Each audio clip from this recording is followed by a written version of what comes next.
Hi, everyone, and welcome to The Other Reader with Chris Stedman. I am Chris Stedman, and I'm joined today by my very first ever guest, Andrew Curran, who is the author of this book, which I have handy right here, Diderot and the Art of Thinking Freely.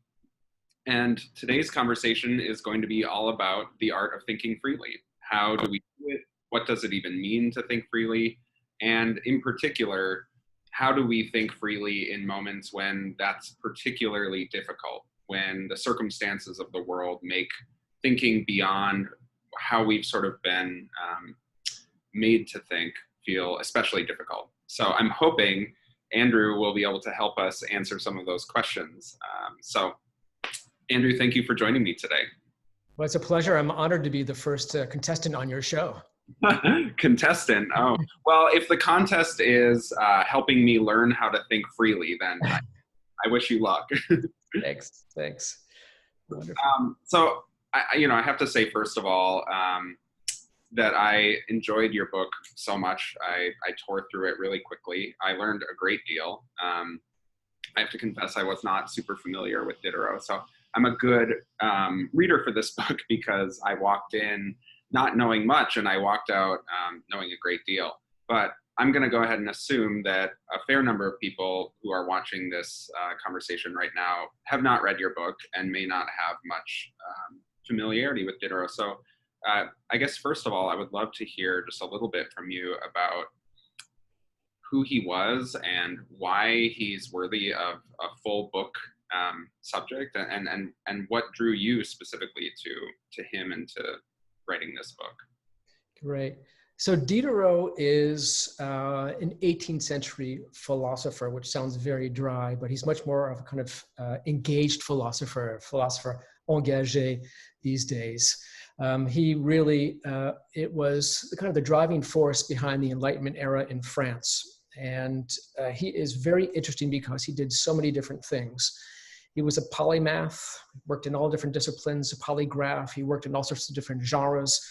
He was a really interesting kind of atheist. I'm sure we'll talk about that a little bit.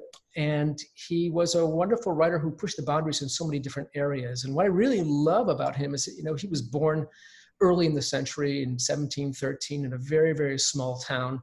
He's the son of a cutler, somebody who makes cutlery, and is studying because his parents have enough money for him to study Latin and French, and he goes to school and takes off to Paris at age 13 after finishing school, which one did, to pursue a kind of advanced training in religion. And so he was destined for the priesthood.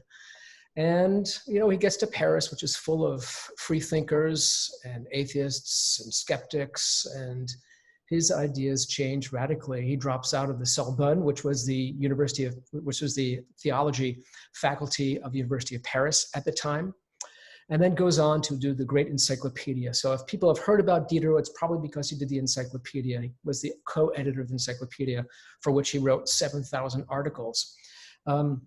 And then he goes on and as it works in a lot of different areas. And the reason I love him so much is that he can be like Montaigne. And I see you've got a Montaigne book on your shelf here behind you, the How to Live book. He's a lifetime companion. And he helps you think through different situations. He helps you actually break free of the things you think about and may have kind of very dogmatic views about. And so he's been great. He's actually, changed the way I've lived completely in many different situations. And I wrote an article for the New York Times about him in 2013. And I thought I'd just, celebrate his birthday. And then I was contacted by a couple of presses and ended up writing for other press. And, kind of that changed my career too, because I went from being a kind of traditional academic to more of a kind of a writer biographer.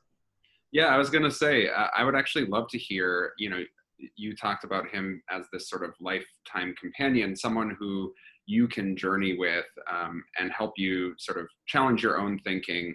What can you think of or share one specific way that he has sort of changed the way that you've seen something or how you understand something? I'll give you one example. I think that he was a person who told, kind of helped me think through both what is natural and what is normal. And way before the kind of philosophers of the 20th century, there's a guy named Georges Canguilhem who thinks about this. He's kind of Foucault's predecessor. And Diderot was always saying that, what exists in nature can't be abnormal. He kind of expanded the notion of both the natural and therefore denied the supernatural. Everything must be natural. And then this allowed him to think about kind of contemporary mores as well. And, once he realized that certain things exist in nature, they couldn't be anti-natural, abnormal, anomalous. And so he kind of brought together the natural and the normal in many ways. And this is a gigantic dialogue he has with himself throughout his life. It allows him to think about everything from art and human sexuality to science as well. So he's always writing about these kind of things in his more kind of proto-scientific writings. Thanks. So what I'd love to talk about now is this idea of thinking freely. I mean, I think, a lot of people watching this, may have certain associations with that term. I mean, I think one of the most sort of widely used associations with free thinking is, has to do with atheism or with not believing in God. But one thing that I really enjoyed about this book is that, yes, he questioned the idea of God, but he questioned so many norms, so many ideas that were very broadly held at his time. So can you, in your own terms and in sort of in light of his work and his life, say what free thinking to you means? What does it actually mean to think freely? How do we do it? Yeah. Let's start with what it is, and we'll get to how we do it.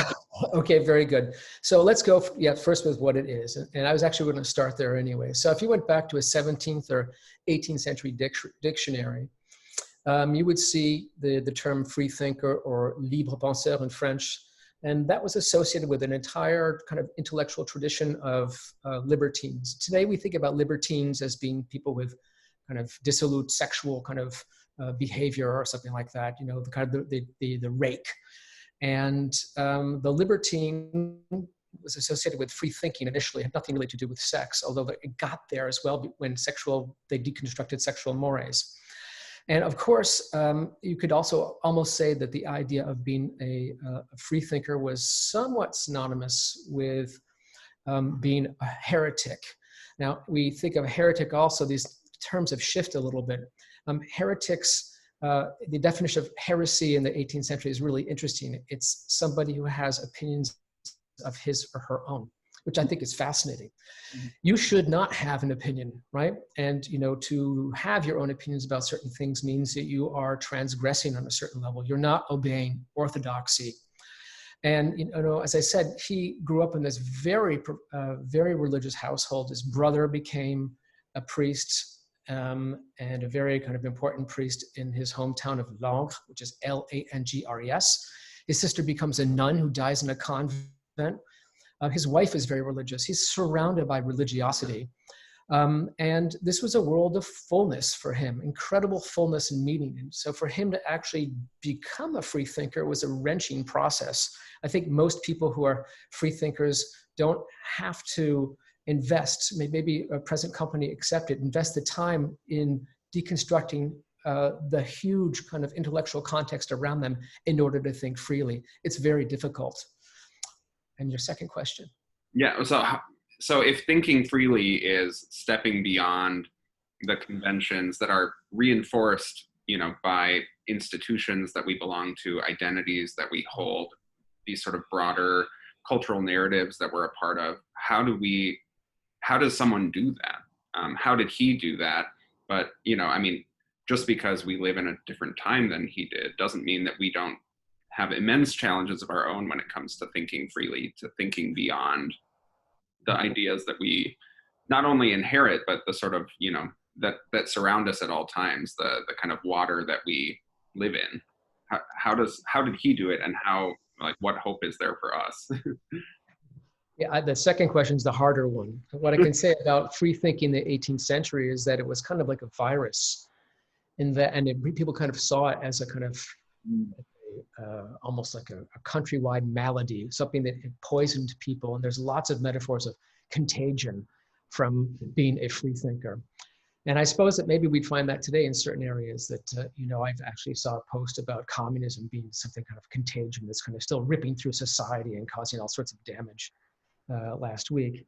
And certainly, some things that happen when you start thinking freely, when you start looking at the methodology of the 18th century are, for example, relativism, the idea there's not one truth. And when you juxtapose multiple truths, say the Catholic tradition against the Protestant tradition and the Protestant tradition against all sorts of other traditions, you start saying, how can there be one God? How can there be one truth? And this is something that happens as well. And free thinking teaches these kind of things. It also teaches, for example, in the 18th century, biblical exegesis, the fact that one becomes a critical reader. The idea of doing critical readings right now comes right out of this tradition of being free thinkers, of being unfettered by the traditions of one's past, and also from what happens, what your parents are telling you as well, and your teachers. So you're breaking free from your own mind and from institutions. So when you look at the world today, I mean, there's a lot going on in the world right now, as there always is. But I think that there's a lot in particular. I think we see a lot of people. One thing I've found very heartening, because I live in Minneapolis. I live right in the middle of a lot of the events that have sort of gripped the nation's attention for the last few weeks. What happened to George Floyd was an awful tragedy, really an immensely terrible thing that fits right into a long history of immensely terrible events. But one thing that I've found heartening over the last couple of weeks is that I've seen a lot of people start to question their own participation in the systems that made what happened to George Floyd possible, and that what has made similar kinds of things happen to so many people. And one thing that I found heartening is that people are starting to interrogate, to ask questions, to seek out texts that can challenge their understanding of their own participation in white supremacy, in the not just the sort of overt or explicit acts of racism that occur, but the more subtle ways that they benefit from a racist society, that they benefit from the subjugation of Black people in the United States from the beginning of the United States' founding. And that is difficult work. And there are all kinds of sort of cultural forces that move white people in the direction of not asking those questions. And so one thing I find myself wondering is, does it take something truly terrible to kind of rip you out of your complacency in order to think freely, in order to kind of question norms that you have not only inherited and internalized, but benefited from? Or is it a practice that we can cultivate in ourselves? Because while I'm encouraged and I'm heartened to see a lot of white people, both here in Minneapolis and around the country and around the world, asking really important questions about their own, complicity and what their responsibility is. Questions that I also am asking myself, to be very clear. So I'm heartened by that. But I guess the challenge, or the thing that I struggle with, is, how do we make our free thinking not just reactive but proactive? How do we instill in ourselves a habit of thinking freely so that it doesn't just happen in response to atrocious things like what happened to George Floyd here in Minneapolis and what happens to so many Black Americans? Right. So I think that, free thinking can operate on a lot of different levels. And certainly in Diderot's case, what it meant for him and how it worked changed over time. And you're kind of alluding to that as well. I think initially it was it's kind of this vague thing, as I've talked about, and later on it becomes much more radical when he, for example, starts thinking about slavery. And he changes his views on kind of what race is, and actually it becomes much more engaged. So that things can change, but I think there's always a catalyst, and that you've kind of mentioned that as well. I think there's always something that kind of allows people to interrogate their deepest beliefs, even if they're doing it on a kind of a daily basis. So the Floyd thing is for me, an allegorical moment that is operating on the deepest level in our national psyche. And it's not just changing the way people think, it's finally changing institutions. And so the military is thinking about changing the names of bases in the South. The NFL is kind of repented for its treatment of Kaepernick. There's a lot of things going on right now that just were unthinkable even like a month ago. And I think you're right. It does come from the fact that there are so many people who are doing exactly this kind of free thinking we're talking about, which is having a dialogue with yourself. Not a monologue. I mean, not a monologue. It's not an interior monologue, but it's really a dialogue where you're kind of asking yourself questions. And kind of more, if I can answer the philosophical part of your question a little bit more, we can do this in every single area. I could give you a test right now and ask you what are your 20 greatest beliefs about yourself, and you kind of write them down, and then you can kind of just turn your own critical methodology on yourself. Like, I'm a man, what does that mean? You know, and you start moving through each of these categories. It's not that we want to kind of create a world without meaning or something that's completely postmodern where we can't kind of get our bearings, but certainly we can kind of think about our conventions, and the really invisible ones are the hardest ones to nail down. And that's what you're talking about. You're talking about invisible conventions that we tolerate over time that eventually kind of blow up in these allegorical moments. In particular, for people who are in a privileged position, who not only sort of, we not only tolerate them, we benefit from them. And so questioning them actually requires a willingness to lose things, to give things up, to give up power, to give up access, to give up privilege. Which means that we have a real sort of incentive on an almost kind of like survival level, even though it's not about survival, it's about comfort. But we have this incentive to not question them. So how do we question those things that we have sort of every kind of impulsive incentive not to question?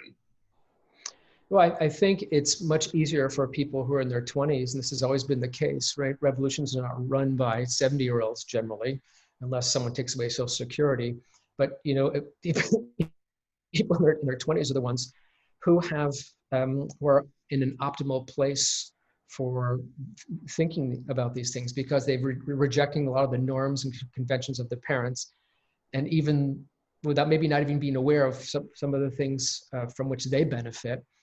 And they can look for kind of universal solutions in a way that is kind of tough to do. And I think that one of the things that's happened with social media is that, quick, for better or for worse, we had this quick kind of huge, enormous shifts, which are national and not regional anymore. With previous movements, LA riots or other things like that, it was washed by and sometimes there were kind of national things that happened in every cities, but it's rare for things to happen in small towns, et cetera. It seems pertinent everywhere, as opposed to something that's happening elsewhere in an imaginary geography that kind of belongs to the United States and kind of doesn't. Oh, no, I mean, I think one of the things that social media really does is it helps us, break this sort of sense that we often have that we're the only one asking these questions. We're the only one who feels like something missed.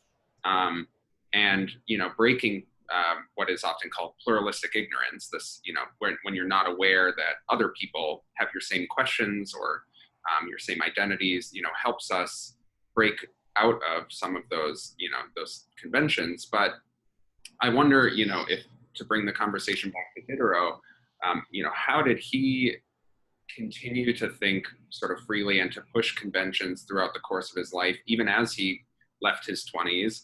And, maybe it might have become more difficult for some people to do that. And what's the sort of tension here in terms of the pluralistic ignorance piece with the fact that, a lot of his writing that was very much sort of pushing the conventions of the time wasn't made public until after his death? Do you think that there was some,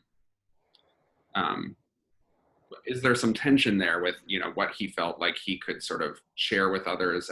I mean, you talk in the book about him writing almost for a future audience that will be more, amenable to his ideas. So I wonder if you could say some about that too. Yeah, I can share a couple of great sayings or maxims or aphorisms by Diderot. And, the first thing that, if he had tattoos would be like, skepticism is the first step toward truth. would be right on his arm, if not his chest.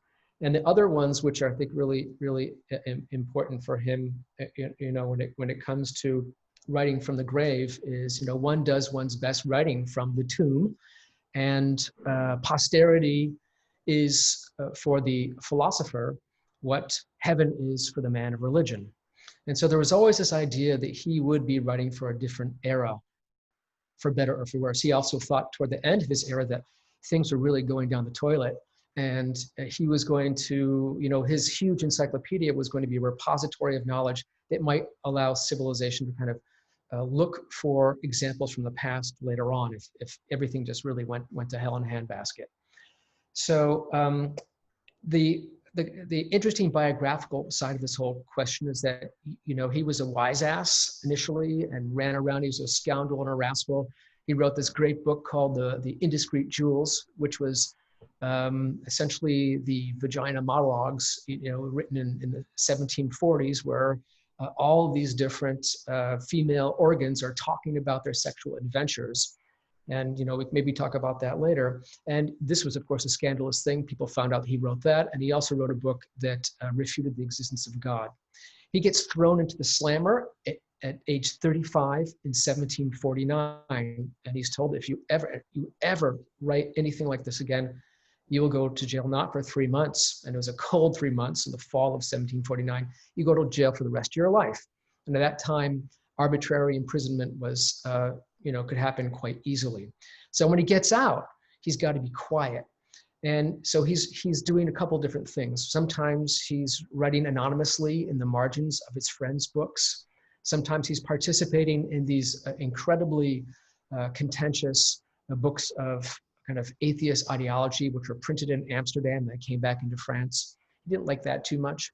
And other times he became a ghostwriter for one of the most important political works of the 18th century, called The History of the Two Indies, which was an international bestseller both in France and was incredibly influential in the around this in the 1770s in the United States. Thomas Paine, all these guys, Benjamin Franklin, were involved in reading about this. Franklin was giving information for this book. Diderot wrote about 25 or 20% of it without telling anybody. So he doesn't get a lot of credit for these things. And also in the encyclopedia, there's a lot of anonymous articles that he wrote, which question things like political authority and other kind of important conventions of the time. The encyclopedia was banned twice. He was constantly persecuted, constantly surveilled. The police spies were all over the place at all the time, so he really couldn't do too much. What you're describing right now feels very relevant for this particular moment. It does indeed. The history of the police, history of the French Revolution, the history of ideologies clashing, smashing together, and then these allegorical moments within history are incredibly pertinent. There are moments like that in the 18th century when a family of Protestants is the father of a family of Protestants is slaughtered for supposedly refusing that his son become Catholic or something like that, and these become these enormous moments which bring about enormous change in France and also in Europe, since France is the biggest country in Europe at the time. So I have some thoughts on this, but you're the person I really want to hear from this. If someone right now is trying to challenge norms that are widely held and deeply entrenched, and that a lot of people have incentive to not challenge, to not question norms like white supremacy.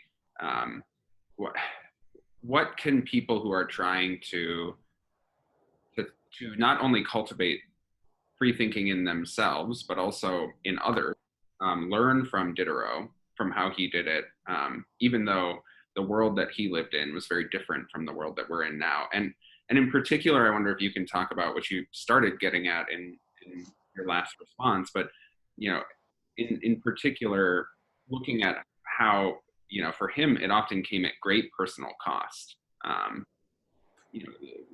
His free thinking had all kinds of consequences, some that you mentioned and many others that are described in the book. So, what can people who are trying to not only cultivate free thinking in themselves now, but also in others, learn from his example? And also, where is, I mentioned earlier, what's the hope for us? Not only in the sense of like, how can we do it? How can we think freely, but also like, where do we find hope in that, rather than it being this, this thing that sounds scary that will potentially just bring, misery and ruin our way. Where's the joy in thinking freely, and how do we do it? What can we learn from his example, both in terms of how it was difficult, but also how it brought him meaning? Yeah, that's a big one. I mean, I think one of the things that's sad about the United States is that we do not teach the kind of humanistic implications of scientific methodology, which is to say, from Texas and places that might have very, very conservative school boards, they're teaching students to examine, most of the time, to examine phenomena, do experiments, draw conclusions, right? And built into that is a skeptical kind of model where you don't accept accepted truths until they've been kind of proven. And so you have a series of empirically based truths, and then you kind of move on and push forward the frontiers of knowledge if you're lucky when you become a real scientist. And philosophically these days, we don't have that in the same way. Certainly in philosophy departments and like philosophy departments, there are people who'll be arguing for this, but on a kind of a gigantic humanistic universalist kind of way of thinking about our own kind of views on things and subjecting it to a kind of a similar methodology where we confront truths and we allow these conventions to be examined from a lot of different angles. My favorite book from Diderot is something called Rameau's Nephew, which is this wonderful book where Diderot splits himself in half between me and him and has a discussion where he interrogates his most cherished beliefs. Belief in progress, civilization. These are the kind of things you're talking about. Progress, civilization, friendship, and knowledge setting us free, the kind of Enlightenment project. And then he has the other side of him, somebody who knows that there are weaknesses in this argument, and this guy says, don't be stupid. The goal in life is to be a hedonist and to accumulate the most amounts of pleasure that you can. You should be rolling around on beautiful women, drinking, carousing, and he kind of talks about this completely nihilistic, hedonistic lifestyle. And this is because Diderot knew that there were weaknesses to the argument as well. Now, he kept this one secret for sure because I think he hated what he was discovering about himself.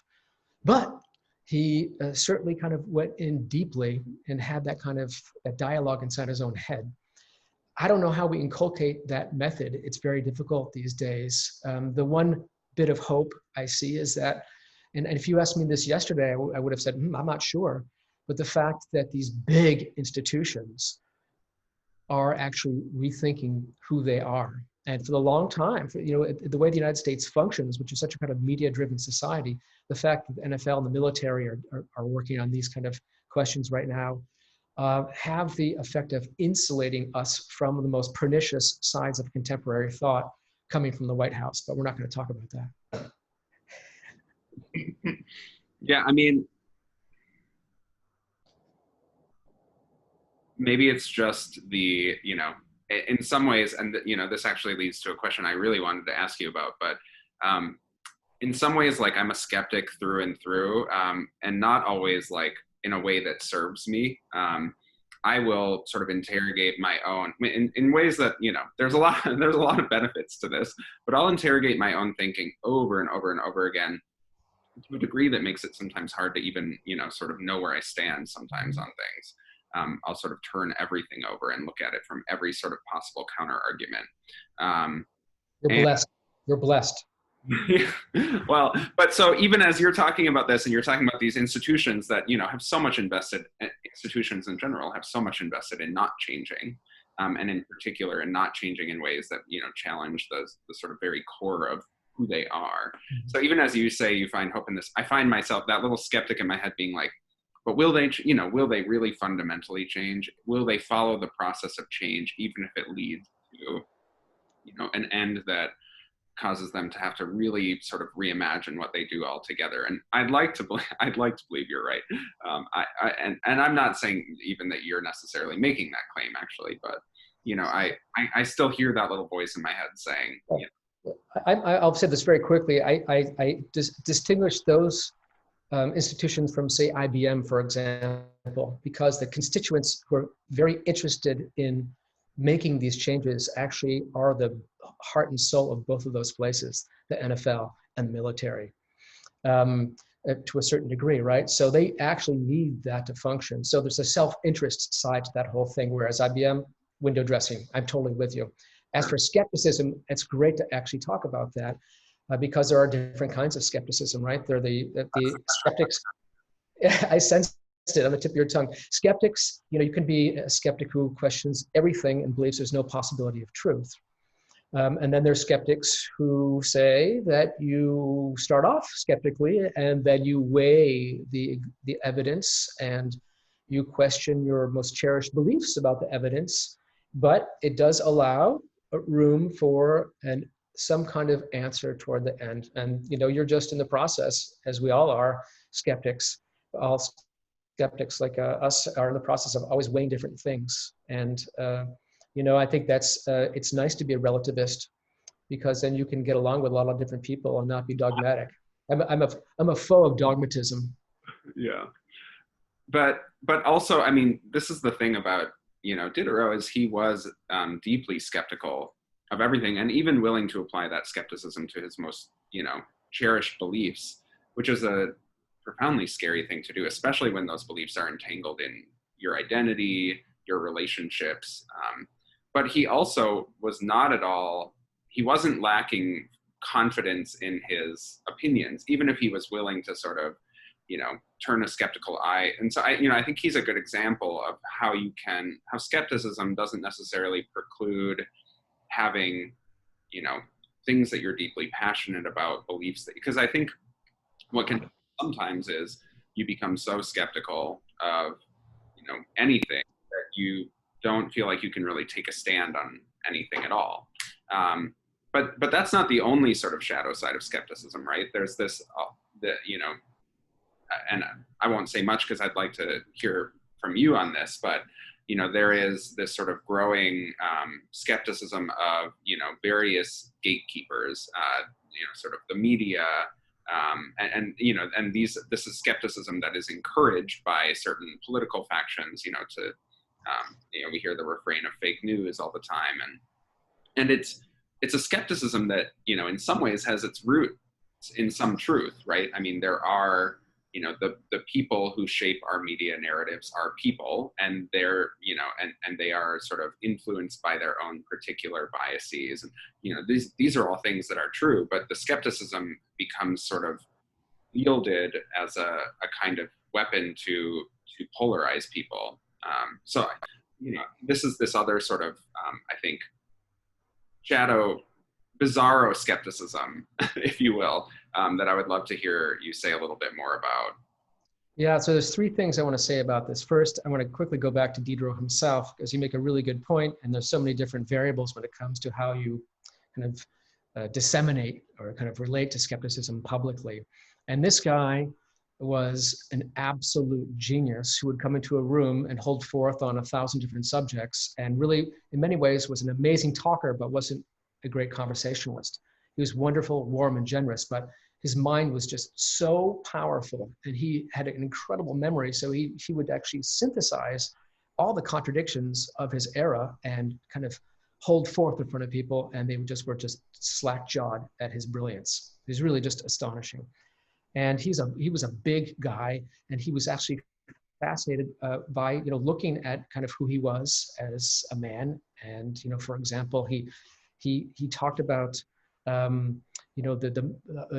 thinking of masculinity and what men were in an era of incredible binarism. He said, it may be that man is the monster of the woman, and the woman is the monster of man. And he was, thinking about comparative anatomy, studying genitals and things like this, and kind of cooked up this whole thing about sexuality.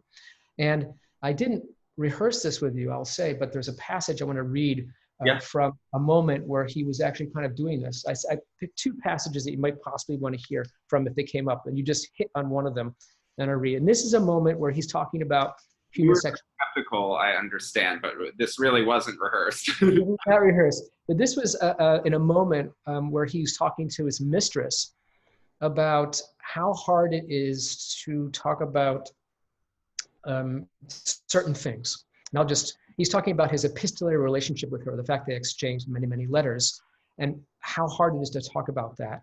And he said, my letters are a fairly accurate history of my life. It would require a lot of courage to hide nothing. One might more readily admit to plotting a great crime than to admitting a small, vile, and murky, unintelligible feeling. It might cost less to write in one's diary, I desired the throne at the expense of the one who now sits on it. I was talking about regicide that you just do not talk about at the time. It might be easier to talk about regicide than to write the following. One day, when I was in the public bath among a large number of young men, I noticed a man of surprising beauty and could not prevent myself from approaching him. And this is just, again, the idea that, he's thinking about these things and talking about how hard it is both to be a skeptic and to be honest. And your final part of your question is about the dark side of skepticism. And I think I alluded to that a little bit in Rameau's Nephew, that if you allow skepticism to undermine and poison the kind of truths that bring us all together, then we could easily come up with a kind of nihilistic world. But the fake news thing is exactly how you describe it. The fake news phenomenon is the radical application of skepticism to things which are absolutely understood to be truth, but are inconvenient for those people and inconvenient for the people they're trying to dominate. Diderot was very, very aware that news and propaganda, et cetera, were being used to, during his era, as we all are, and this has been going on forever, that news, propaganda, religion, conventions, the sacraments, these are all things that are shackles around people's feet. And certainly, propaganda is an interesting kind of thing, which for a long time was not done in the same way as fake news. And fake news is, of course, far more effective as it goes whipping around Twitter than it is when it's, or Facebook, I should say, whipping around Facebook than it is if it's, you and I running around at night, posting up, putting posters on the wall. It's not quite as effective. And so I think the method of skepticism has adapted itself, or to an era where it can be incredibly pernicious. It is radical skepticism designed to allow people to dominate other people. So actually, two things. One, so what do we do about that? If Diderot were transported into this moment in time, I mean, he would have many questions, but what advice would he have? What should we do about that, about this sort of wielding of skepticism in this way to divide people, to encourage them not to trust things that they should trust, that we need sort of a shared trust in? And actually, I'm just going to leave it at that question. I'll come back to my other one later. What would he say we do? So what would Diderot do if we just beamed him down here in 2020 and he gets here and we give him some blueprints to kind of come up with a plan to save us all? Well, I think he would first be frustrated in the way the United States functions, in that it's so decentralized. He came from a state that was so centralized, and so what happens in Rhode Island and, in terms of education, is going to be entirely different from what happens in Texas or California or whatever. But not to cut you off here, but didn't he sort of almost predict this moment? I seem to remember you saying, I have something here. Didn't he say that the real threat to American democracy wouldn't come from foreign powers? It would stem directly from the country's future successes, unbridled luxury, class tensions, political corruption, and in the worst scenario, the rise of a cynical autocrat who turned his back on the founding values of the republic. That's absolutely true. And so that was written in I think 1776, right? So he's coming up with some imaginary dialogue with the so-called insurgents, which I just love that term, the American insurgents who are fighting the British at the time. And he gives them advice, as he did. He loved dialogue, whether he was talking to himself or just in general. He loved dialogue. And so he wrote this letter to the insurgents that they would have read because it was published in this book that I talked about, the history of the two Indies, and then that was certainly read by the Francophiles, the revolutionary Francophiles, of which there are a number in the United States, in Philadelphia, New York, etc. So I've lost my train of thought here. What would he? Oh, right, got it. So yeah, so we beamed him down here. We beamed him down. Sort of predicted. Yeah, well, he would have predicted that, but he still would have thought we would have the power of the centralized education, at least a national enlightened education. And this is something he proposed both to Catherine the Great, who traveled to Russia and said, what you really need to kind of change your country is an excellent education system, free university. I mean, he really sounds like Bernie sometimes. He's remarkable. Someone who's in his 20s. And that's right. And he's an old man. And one of the nice things about him is that he gives hope to people because he, as a role model, he allows people to think that they can actually kind of expand their mind as they get older. He was so sick toward the end of his life, but he just never let that go. And it's really remarkable. And he really thought, he saw a kind of revolution coming. He knew something was happening. And he thought the way to save people, save us, the United States, he would certainly talk about education, and education posited on kind of Enlightenment ideas, values, humanistic values, shared kind of views on who we are, valuing, humanity. It would have been a pretty good system, and very much linked to a methodology of skepticism and teaching people to think critically. He would have been a good provost or president. Yeah. So the other thing I wanted to ask, which I think is actually very related to this, it goes back to the quote you were sharing about how hard it can be sometimes to be honest about, not just with other people, but with yourself, about things within you that maybe run counter to widely held ideas or norms, and that might have great consequences even. So, it feels to me like the first step toward thinking freely is an ability to be honest with yourself and with other people. Something that is profoundly difficult. I'll just speak for myself. It's very hard to do, even just to be honest with yourself. To be aware of what's going on within yourself, especially when we have, if we're thinking about in the context of white supremacy, when as a white person, I have so much of my sense of self, so much to gain from not being honest with myself, and being honest with myself about my own complicity is very difficult to do. So if honesty, and tell me if you disagree with this, but if honesty is sort of the first necessary step in the direction of skepticism, an ability to be honest with yourself and with others, how do we do that? How do we be honest with ourselves when there are so many sort of currents pushing us in the direction of not questioning, some of those norms or ideas? I'm going to start my answer by citing another maxim by Diderot, and he says, only a fool is unhappy. And the reason I bring this up is that he believed that we should be happy, right? I think if we kind of applied your methodology all the time, we would be really unhappy, because it's that self-interrogation at every moment. And we know people who do that all the time are often pretty miserable. And I do think that, we get to be happy, but we also get to try to make this a better world. One of the things that Diderot teaches us in this Rameau's Nephew book, which again is like, if you're going to read one book by this guy, read this book and read it with a friend and kind of act out the dialogues, act out the dialogue. It's really amazing. And the ne'er-do-well kind of social parasite nihilist character, him in the book, talks about the fact that we all wear masks at all times. This is going to have great psychological insights without actually, without in the era before psychology. And we're constantly kind of positioning ourselves at all times. And so the truly honest person has demasked him or herself in a way that is really very alarming. To actually, if you kind of show the kind of default setting of who you are, you get down to this this human animal creature, right? Who has these basic fundamental needs, some needs which are kind of hidden, some things you just don't talk about. And that kind of honesty, Diderot knew that you just can't do that in society.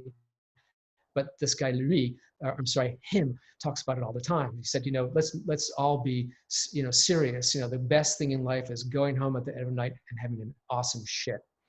So, and he comes up with these other aphorisms which are so far from the idea of progress, civilization, enlightenment, and friendship, and so on and so forth. And so, this may not be the kind of honesty you're looking for, but it's really interesting to think about the fact that if you really kind of pull back all your masks, and the fact that you wear different masks in different places, right? So, if you're talking to me, you'll talk one way. Or if I'm talking to you, I'll talk one way. And then you talk to people in different ways. You're throwing on masks all the time to position yourself. And that's certainly a part of the whole privilege machine, that we're wearing masks all the time. We wear masks when we are in situations with other people, different ethnicities, and so on and so forth.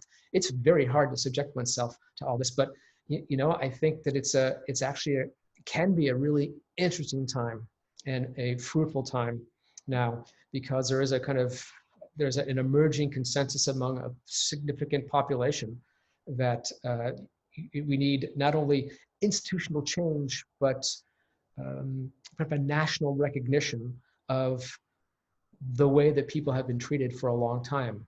And so the institutions must change, not because they must change, because people are doing these things, but they need to change because we now understand that, having statues of slave traders all over the place, or Confederate soldiers who are allegories of repression, slavery, lynchings, torture, family separation, the Middle Passage, is not really that nice. And the push for institutional change in part is sort of emerging from individual change that's happening. Individuals looking inward and being honest with themselves, which is very hard to do and is not always fun, but is essential. And I think I found when I was reading your book that I felt encouraged by Diderot's commitment to self-honesty, to self-criticism, but and the criticism of institutions, which maybe is a little more fun, a little less personally painful, but also the sort of joy and delight that he found in it too. That it's not just work, it's not just difficult, and that actually, part of the freedom that comes from beginning to question the unquestionable is that you move in the direction of progress. You move in the direction of a world, because it might feel like your participation in various systems of oppression feels good to you as a privileged person, but ultimately, actually, these systems hurt everybody. They require us all to wear masks in varying ways, and we should all feel a sense of personal investment in moving in the direction of a world where we don't live guided by these systems of oppression. We live guided by our sort of individual conscience, our ability to live in the way that feels most true to us. The liberation that I experience as a queer person is something that benefits everybody. Everyone becomes more liberated. If queer people are able to live more openly, then that benefits everybody. And so I guess because there's so much more we could talk about, but I know we're coming up against the end of our time here, and I guess I want to end with maybe a little bit more of a joyful question. One of the things that I most enjoy, my book that's coming out in October, I did a lot of research for it in lots of different areas, lots of unexpected areas, and there's a lot that doesn't end up in the book that you learn just as a part of the process, and then there are also fun things you get to include in the book anyway. But one of my favorite things about that process was just coming across these really surprising findings or things that I was not expecting at all. And I have to imagine, especially because I know that you did way more research for this book than I had to do for mine, I have to imagine you came across all kinds of strange things, both because of the depth of your research and also specifically who you were researching and what a strange individual he was. So I wonder if there is something that you would want to share from your research that you were doing while you worked on this book, either that made it in the book or that didn't, the thing that sort of surprised you the most, or that you learned that you really weren't expecting, or that maybe even, you know, in the vein of free thinking, that challenged some of your own sort of narrative around who Diderot was, or what story you were trying to tell with this book. Yeah, I think that kind of walking through the imaginary geographies of the 18th century was the most fun for me. And I spent a lot of time in France doing so. And the highlight of the book and the fun part of the book and the silly part of the book for me was making the pilgrimage to his home city of Langres, Langres. And Langres is a great place to visit. It's near Burgundy. It's a small town of about 8,000 or 9,000 people. It had 8,000 or 9,000 people in the 18th century. Oh, It wow. hasn't changed. I describe it as looking like a Game of Thrones set in that it's set up on a gigantic plateau, and you have to kind of walk up, and you get quite sweaty walking up this hill to the house to the town. It's a little city, and it's a walled city. It's a mile square, and so everyone knows each other in the town, etc. And I had a great time there because I became the American biographer. And so, you know, I would kind of I bought an umbrella, and the people in the umbrella store knew exactly who I was. And, you know, I went into the Diderot restaurant, and, you know, they gave me, free wine, and they gave me a knife and posters. And so I had this mini kind of celebrity type thing in the city, which I loved. And the fun discovery of this town also, this little city of 8,000 people or 9,000 people, is that everything is named Diderot. So Diderot, there's a statue in the central square, which replaced a giant cross that was there in the 18th century. And there's a Diderot driving school, a Diderot bake shop, a Diderot tobacco store, a Diderot cafe, Diderot restaurant. The high school is a Diderot restaurant, is a Diderot high school, the Diderot junior high school. Everything is Diderot. It's this wonderful little moment there for me to all of a sudden realize that That wasn't named Diderot? not too many. There was one place like the Café du Foy, I think, FOY, that is actually a reference to Diderot. And so it was, but it's this little kind of mini industry there. And there's an excellent museum for the Enlightenment on Diderot there as well. And it is interesting. At the same time, a lot of Catholics live in the city who probably still don't like Diderot, but Diderot is still the main attraction there. He's much better known in Europe. My book came out in Spanish and has done really well there because they kind of understand the power of breaking free from a Catholic tradition, given the fact that they're, you know, still kind of bathing in that kind of question right now. Okay, so I lied. That isn't my last question. I guess the last thing I want to ask is, you know, for someone who's watching this, who wants to sort of, you know, commit themselves to the art of thinking freely, to practicing it both in themselves and trying to sort of foster it in the world around them. What's some practical piece of advice? Because it's very easy for these conversations to move in, you know, in the direction of abstraction. And I love the abstract conversations, but I mean, you had mentioned at one point, like writing down some, you know, sort of core truths about yourself and then really trying to sort of turn them over and ask them. But I wonder, especially sort of in light of Diderot's life and how he did it, if you have some practical piece of advice for someone who wants to think more freely themselves and encourage others to do the same. Well, yeah. So I think that he did some things which would be quite helpful. He was afraid of the echo chamber of, you know, just hanging out with the same people. And he was fascinated by different points of view always. And so, whereas somebody like Voltaire, the great anti-cleric, who was always writing, you know, you need to crush the church, Diderot was, you know, less interested in being that militant when it came to the church itself, because he had, remained friends with priests. He liked talking about these things. He liked engaging. And so I think that, if there is one thing we can do that he did, it's actually break free from our silos. And, you don't need to kind of mainline Fox News. I wouldn't wish that on anybody necessarily, but, do read the Wall Street Journal. Read things kind of that have, varied perspectives. Read international press as well in the United States, which is sometimes very hard to read The Guardian on, what the United States thinks. I once was in France with a group of students who were all, very much, they had deconstructed, so much of what the United States is, its conventions, its institutions, et cetera.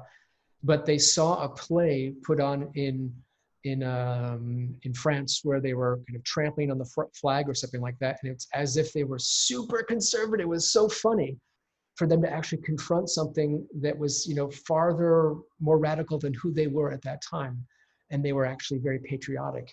And I think those kind of moments are fascinating for us all to somehow allow ourselves to be questioned, and certainly that Twitter is not a good place for that. Yeah, I mean, yes, it can be a place to get questioned, but not always in the most productive ways. That's definitely. Yeah. There's some thoughtful people on there that keep me going. I mean, but I'm tempted to kind of run away screaming into the night sometimes. I have a love-hate relationship with Twitter, to be sure. Yeah. Well, that was a very thoughtful answer. That was a very helpful answer. I would have just said they should read your book. And so that's my piece of advice to viewers, is that I would encourage them to check out your book. I learned a great deal from it. I walked away feeling like I was better equipped to, think freely myself. And I really, I thank you for that. And I thank you for this conversation today. I'm also walking away from this conversation feeling similarly. Great. Thanks, Chris. It's been a real pleasure. I hope to keep talking with you. Yeah, I'm sure we will. Thank you so much. And thank you everyone for tuning in. I hope you will check out the next episode of The Other Reader, and follow Other Press and myself online for more updates on that.